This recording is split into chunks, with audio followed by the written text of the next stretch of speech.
welcome back, and I am here once again with my second first impressions video of 2024, and we are currently at the beginning of Winter Anime 2024's season.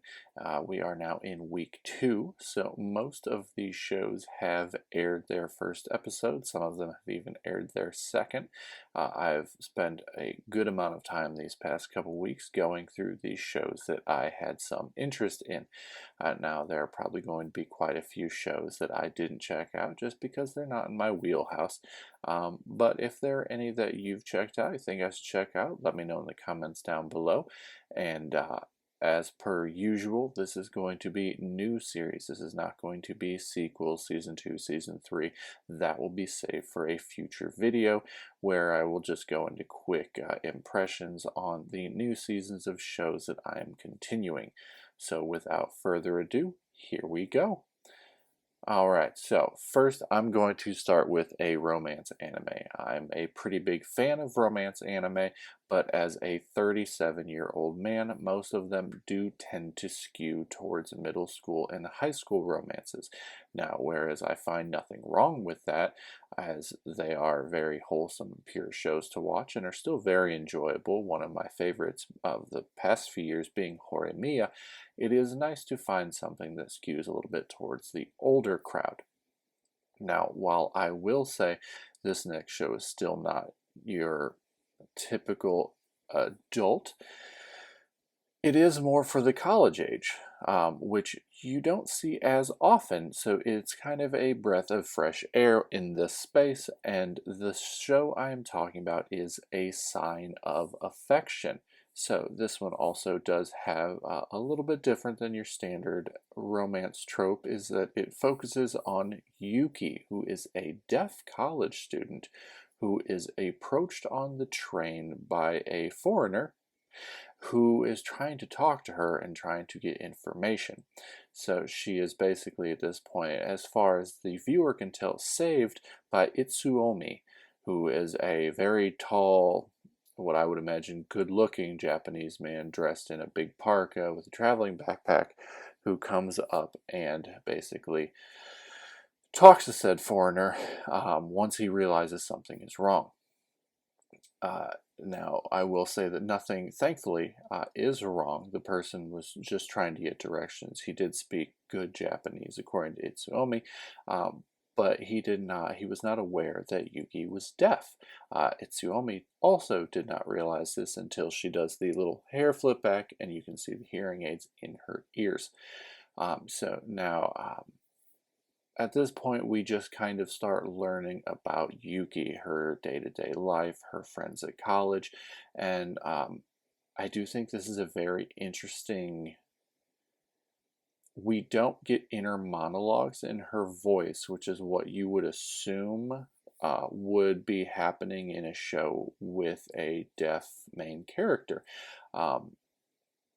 I think it does that a little bit, but most of the time, a lot of the back and forth is actually done through silent text messaging between her and her college friend. There is some inner monologue, but a lot of it splits to just complete silence, where it shows the messages on screen, which I think is actually a very, very neat way to do this.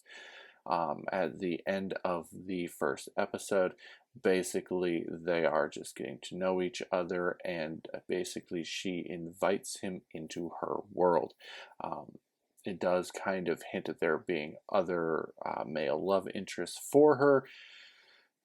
Being the kind of sappy person, I don't want there to be other people. I always sort of root for the solitary characters, the endgame characters, which in Horimiya, obviously with the title, you kind of know from the start who's going to end up with who, but that remains to be seen in this show. With that said, I am enjoying this one. The animation is very, very beautiful. I think the characters are very interesting, and I'm curious to see where this one goes. So if you want what appears to be a lighthearted romance show that is going to be different than your high school and middle school standard romance shows in the genre, I'd definitely say check this one out. All right, the next one is probably the most popular one on this list. Out of both these videos, it's probably the most popular show airing currently, and that is Solo Leveling. So I am through, now I know this is based on a manhwa, a Korean webcomic, and now I will say I have not read the manhwa, but I have read the manga version of the manhwa. I am through 8 volumes, so I'm pretty far ahead of the story, and I absolutely adore the source material. But I will say there is nothing unique about it. It is incredibly generic. It's an isekai without the isekai, and there's nothing wrong with that. I'm like I said, I love the source material, but after watching the first episode, I'm waiting to see if it gets better, because it does follow the source material, but A1 is doing this, and it looks like they haven't put all of their A1-ness into it. From a studio that is generally known for crazy over-the-top animation and insane fight scenes. Now, once we get further into the story, yes, that's definitely possible, and it will definitely be necessary. But I felt the first episode kind of lacking.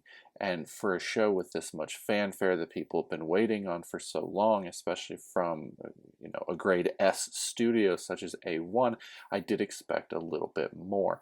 Now that's not to say I didn't enjoy it. I did, but once I finished that episode, I went back and continued reading the source material, and I found that to be more enjoyable. Now, that said, I do imagine that A1's going to pull out all the stops with this property, although I also kind of find it humorous that we're getting a Japanese company doing a Korean webcomic. But, no, Solo Leveling, it basically, Sung Jinwoo is the weakest of all dungeon crawlers. The basis of this world is that dungeon portals have started appearing all around the world, and people are basically gaining powers. Some powers are strong, some powers are weak. Once you get graded, your grade stays.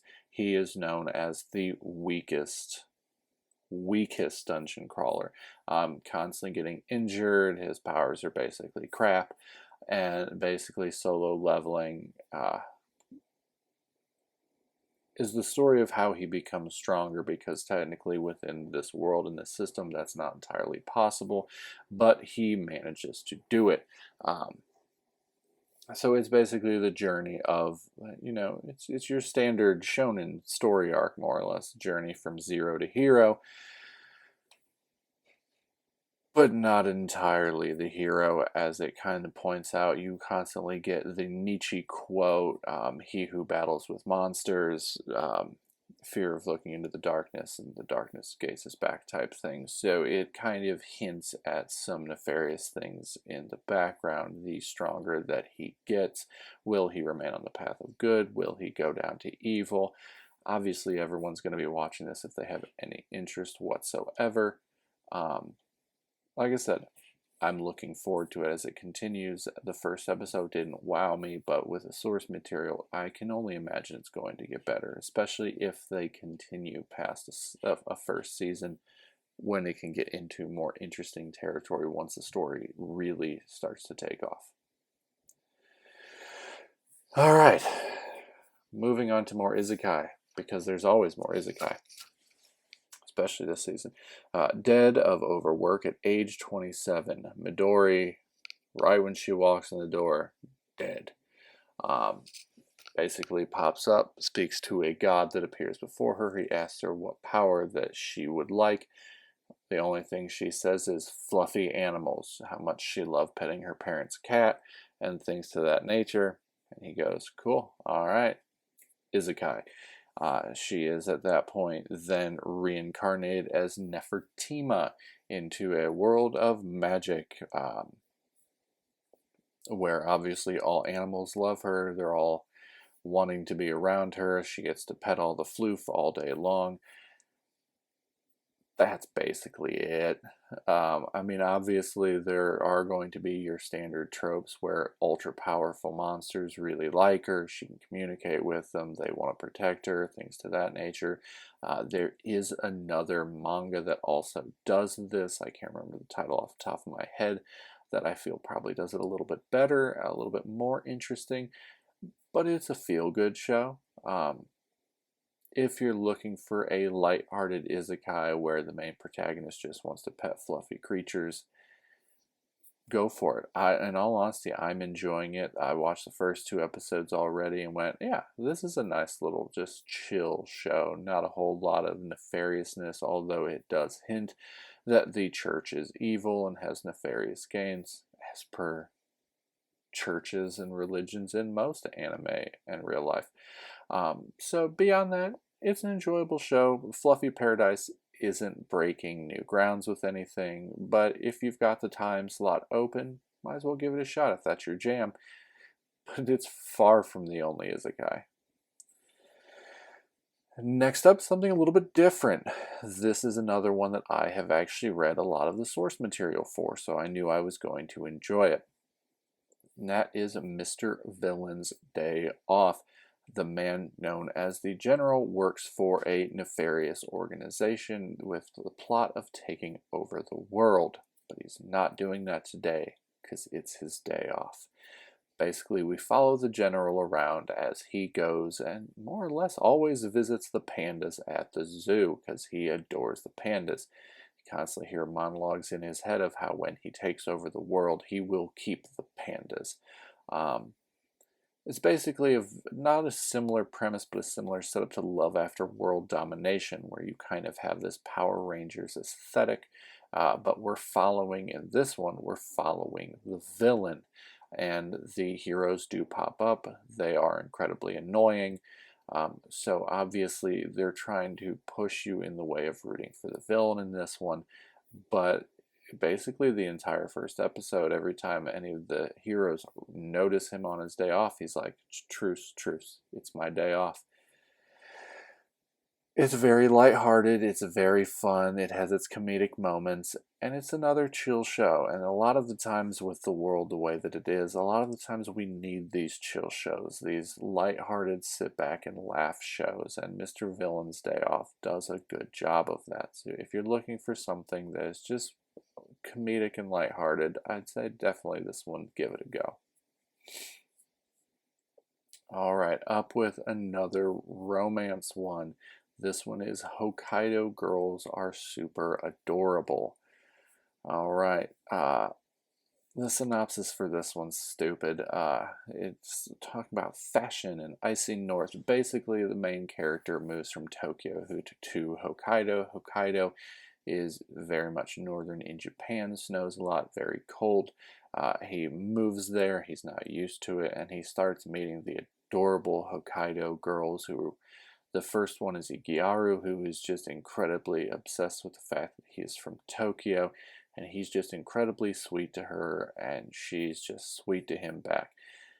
I think this is going to be a no-frills romance that's probably going to be something that you could easily pass over, with the exception of the fact that the artwork is beautifully done. It's Blade and Silverlink did this, and the character designs are fantastic. Everything just shines. Like, that's the biggest upside for this. The story is incredibly generic as up to this point. There's nothing super interesting about it. Yes, we have fashionable Gyaru and Hokkaido that are going to be the main characters of the show. Great.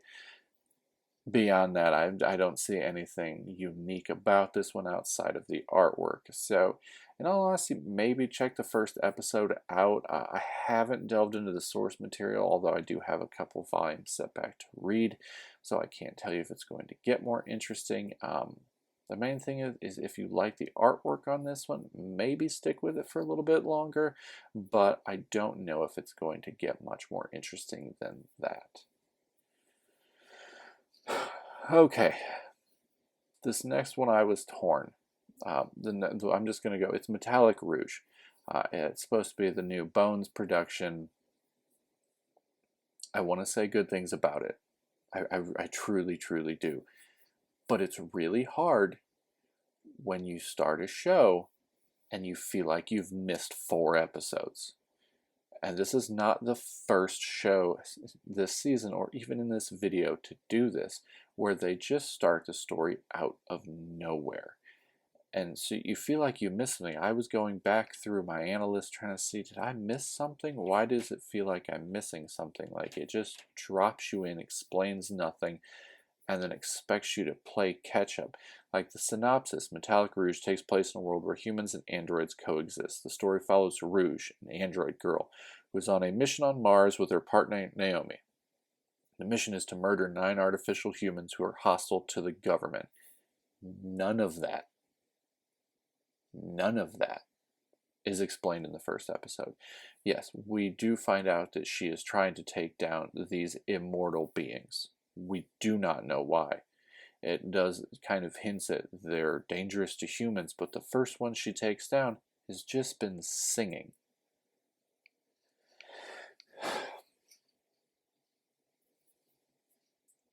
It is Bones. It obviously looks good. They are known for having these flashy, beautiful productions. Box ticked.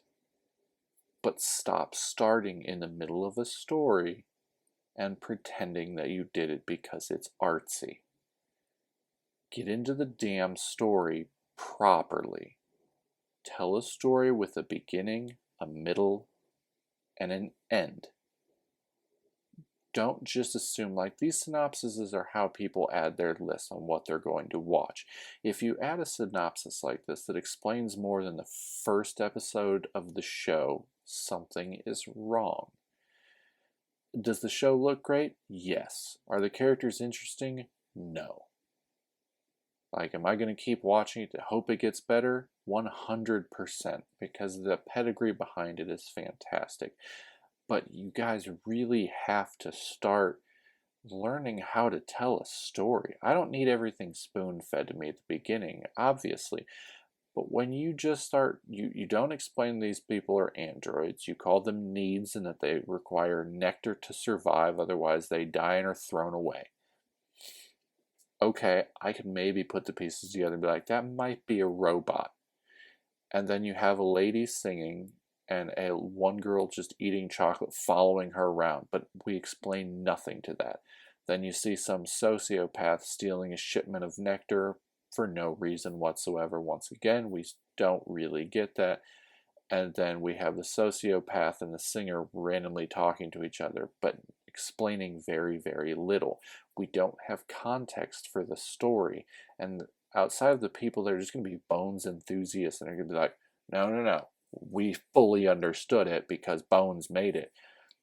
There's no context to a lot of this story, so I'm just watching something pretty with words happening, and that bothers me. And like I said, it's not even the first one this season or in this. It's only the first one in this video that does this.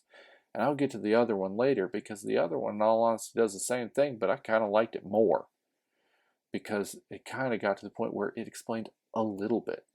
This one doesn't. At the end of the episode, she goes, on with our mission, explaining shit all. Alright. Next up, we have the foolish angel dances with the devil. Skip it. I'm probably going to keep watching it because I'm a glutton for punishment, but we have another one of those pseudo S&M shows, apparently. Basically, Masatori Akutsu is a demon on a recruitment mission from hell. He comes in dressed as a normal person, except it's very obvious with yellow eyes and pointy ears. He's on a mission from hell, a recruitment mission to find somebody to take down with him to inspire the soldiers who have been fighting a never-ending battle with the angels. He gets seated next to Lily Amane, who is basically this ravishingly cute little character who he takes a fancy to. He runs into her in an alley, and he basically bears all and says he's a demon on a recruitment mission. He basically tells the plot to her, at which point she reveals that she is an angel who basically borderline almost kills him, but instead she puts a collar on him. Once again, getting into the weird S&M tropes that this season apparently is going to go down in history for being known for. Artwork's generic, story's generic, nothing too great about it. Like I said, skip it unless you have some extra time. It is a comedy, romance, supernatural is what it's kind of billed as. I don't, with all the shows that also fall into this similar category, I don't think it's going to be on the good end of it. I think it's going to be something that most people are going to forget after a while, because it's not particularly great by any stretch of the imagination. I finished and went, eh. Like I said, I'm a glutton for punishment. I watch a lot of trash, and even I went, eh. So, moving on. Here we are at the second one that didn't want to explain the story. This one is The Witch and the Beast. So the synopsis says, it all started with the 17 origins, whose powers were passed down to individuals who still exist around the world today. A man carrying a coffin and a girl with the eyes of a beast appear in town. Half this is not explained, we just know they appear in town. The girl was once cursed by a witch and now searches for her in order to undo the curse. We did get that information at the very end of the episode. Is the witch who appears before them the quarry they've been searching for? And how can the curse be undone? This quest for revenge against an evil witch begins rolling when the beast captures the witch. Okay. So we don't learn a lot of this right out the gate. We learn almost all of this information in the last 3 minutes of the episode. So at the beginning of the episode, we see the man and the girl end up in town. Yes, he's carrying the coffin around. Yes, she is angry. And we see this witch that this town apparently adores. We go through this entirely long, drawn-out sequence of basically they're the antagonist and the witch is the protagonist, up until the point that we realize, oh no, the witch is just playing a long game here. And trying to burn this city to the ground, and that's when our characters step up and kind of do some crazy shit. And then we start to get the story as a monologue to the witch. It's not an organic telling of the story. It is a forced monologue from one of the characters to people in the story.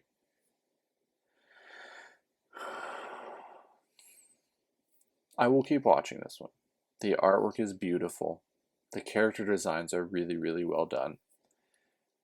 But once again, why are we forcing exposition to explain in a medium where you can literally animate a flashback or do something that sums everything up? Not everything has to be a mystery.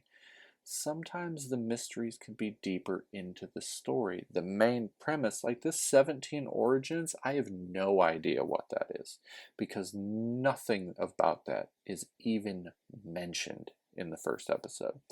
We know that the man and the woman work for an agency that basically regulates magic users, and that they capture these witches and take them back to the Order. That is all we know about them thus far.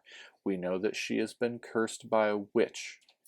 We do not know what that entails. We don't know if that's the source of her power that pops up towards the end of the episode that I won't spoil because it's kind of cool. We know that he is a level 1 or a rank 1 mage, I believe he mentions. We don't know what that entails because the world building has not been done. So once again, just like with metallicrouge, we're thrown into the middle of a story where you just feel like you're missing out on something, and it's a forced exposition to be able to understand what's going on, and it's annoying because this show truly could be fantastic. I very much, with the exception of not knowing what was going on half the time, I very much enjoyed the show itself. I'm going to continue watching it. Hopefully, it explains more in episode 2. Rant over. Okay, moving on to something a little more light, kind of. So this is another one that I have actually read the source material for, and the source material is a little bit different than the actual anime. This is The Weakest Tamer Begins a Journey to Pick Up Trash. It's an isekai, kind of. So we do not see anything of the beforehand. We are just automatically in the fantasy world, and we see a girl running. Basically, through, once again, exposition, we find out that people in this world are, when they hit the age of 5, they are assigned skills with stars. Towards the end of the episode, she reveals that she does have a skill. She is a tamer, but she does not have a star. When that was revealed, her parents and her father basically disowned her. Now the entire village that she was from is trying to kill her, so she is running away.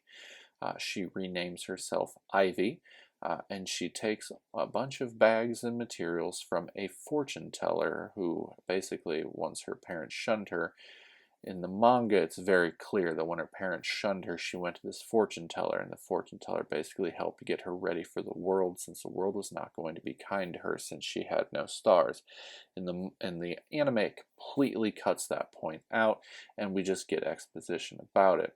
I think the show did a disservice because the first episode feels a little stilted due to that, whereas we just have the girl more or less talking to herself the entire episode. I think had they included the fortune teller aspect of it, it would have felt a little bit better paced. That's not to say the show isn't good. The show so far has been absolutely beautiful, but it was missing a couple things. So throughout the episode, she basically explains the basis of the world, and every once in a while you hear a slight ringing.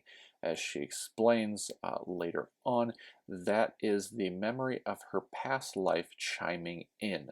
So basically, she is isekai'd, but she is only isekai'd into a voice in her head, and she still retains her cognitive abilities as the person that exists in that world. Interesting take. We'll see how it goes. But basically, by the point of the episode, three-quarters of the way through the episode, she finds a dissolving slime, known to be the weakest of creatures in the world, sometimes not even living more than a day because of their just generally being incredibly weak. She, as a 0-star tamer, really doesn't have much faith in being able to tame this creature, but she manages to do it, and she names it Sora because that means sky, and that is her first friend in this world. So now, where there is a dark undertone to this story, it's not presented as such, more or less.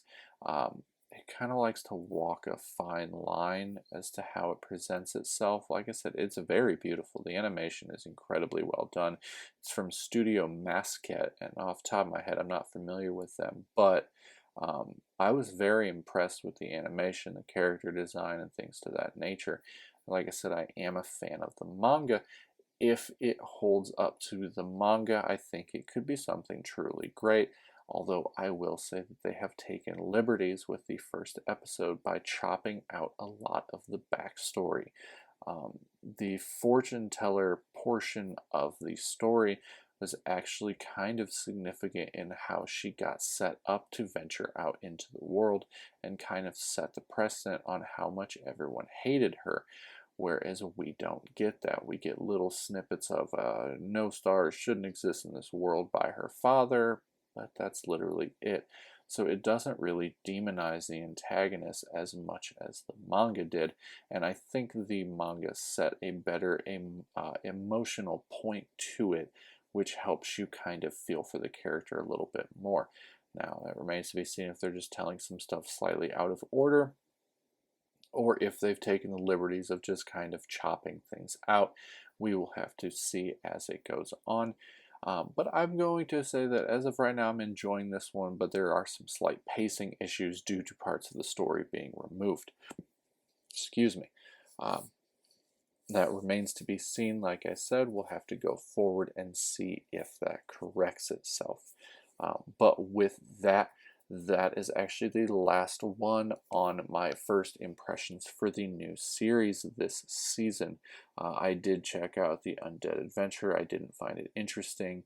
The Delusional Magazine Monthly, I found it to be kind of redundant and also bad. There were a couple others I had dropped. There was one I checked out, but it was an Otome series, so it just didn't really get. I have nothing against Otome series, but they're not really that interesting to me. They're not within my wheelhouse. Not to say they're bad, it's just not my thing. But yeah, this is with the last video and this video, that's kind of all of the new stuff I'm checking out. There are a ton of sequels this season and a bunch of shows still going on. We still have Undead Unlock, we still have Freeren. Undead Unlock, okay, it's interesting. I'm enjoying it. I think it's just very long-winded. Freeren, absolutely adoring. And yeah, so there's still a lot of other shows going on. I will be doing a sequel video maybe within the next month or so to go over some of those, especially since there are some that have come back, like Blue Exorcist is back again for season 3, I guess. That's been years, and thankfully Blue Exorcist didn't follow what Devil is a Part-Timer did, which was bad because Devil is a Part-Timer was one of my favorites, and season 2 was terrible. But Blue Exorcist seems to be going in a good path, so we'll get into that one later in another video. But with that, if there's anything I'm missing, you think there's some shows I should check out, go ahead and comment down below. Let me know what you're watching, what you think of any of these shows. If you've checked them out, what are your thoughts on them? Because I'm genuinely curious. I can't keep going to Reddit and reading through random people's comments. Like, I dropped Ishura on episode 2, and everybody on Reddit's like, it's so good, it's so... And I just bored. I was just bored. I don't want to watch anime Game of Thrones. It's just not interesting to me. So yeah, with that, I'm going to cut this video off as it's quite a bit longer. And as per always, read more manga, watch more anime. Guys, have a good one.